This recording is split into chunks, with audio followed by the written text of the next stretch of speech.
की राज्यपाल ने सुप्रीम कोर्ट के जजों से पूछा सवाल। एडिटर गिल्ड के पत्रकारों को राहत तो फिर मनीष कश्यप को जेल क्यों? एक तरह के मामले में दो अलग सुनवाई क्यों?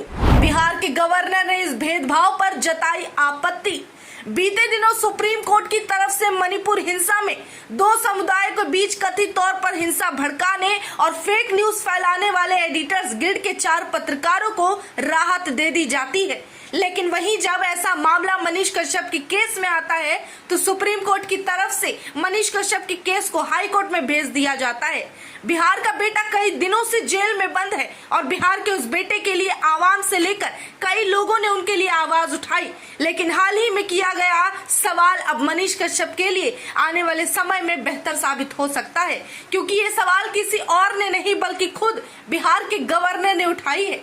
जानकारी के लिए बताते चले कि हाल ही में एडवोकेट बीबी देशपांडे मेमोरियल में आयोजित कार्यक्रम के दौरान अतिथि के तौर पर बिहार के गवर्नर राजेंद्र आर्लेकर अतिथि के तौर पर पहुंचे थे।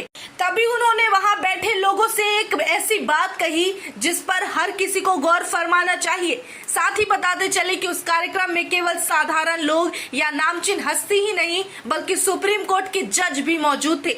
बिहार के गवर्नर पूछते हैं कि आखिर एक ही मामले पर दो तरह अलग अलग सुनवाई क्यों?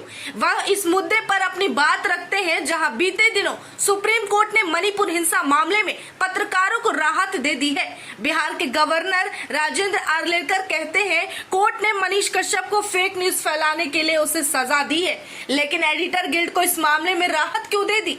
आगे वो कहते हैं कि हमें जानकर ये बेहद दुख होता है कि एक व्यक्ति के मामले में सुप्रीम कोर्ट ने उसे राहत देने से मना कर दिया, साफ इनकार कर दिया। वहीं कुछ और लोग इस मामले में दोषी पाए जाते हैं जहां कथित तौर पर उन्हें सामुदायिक हिंसा भड़काने की कोशिश ऐसा आरोप लगता है, लेकिन बावजूद उसके उस मामले में सुप्रीम कोर्ट उन्हें आजादी दे देते हैं।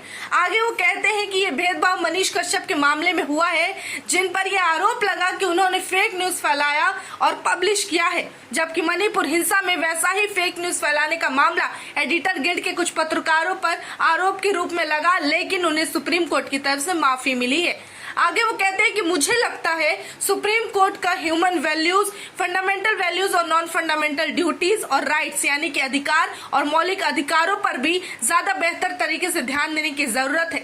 आगे वो कहते हैं हालांकि उन्होंने ये भी स्पष्ट किया है कि पूरी तरह से मैं सुप्रीम कोर्ट के फैसले के मामले में हस्तक्षेप नहीं कर रहा हूँ, लेकिन एक सवाल जरूर करूंगा कि दो तरह की नीति क्यों एक ही मामले में दो अलग अलग संस्थानों, दो अलग अलग लोगों के साथ अलग अलग न्याय क्यों? साथ ही जानकारी के लिए बताते चले कि बीबी देशपांडे मेमोरियल कार्यक्रम को एस.एम. पंडित रंगा मंदिर जो बुरागी में है, वहीं पर शनिवार को ये कार्यक्रम आयोजित हुआ था।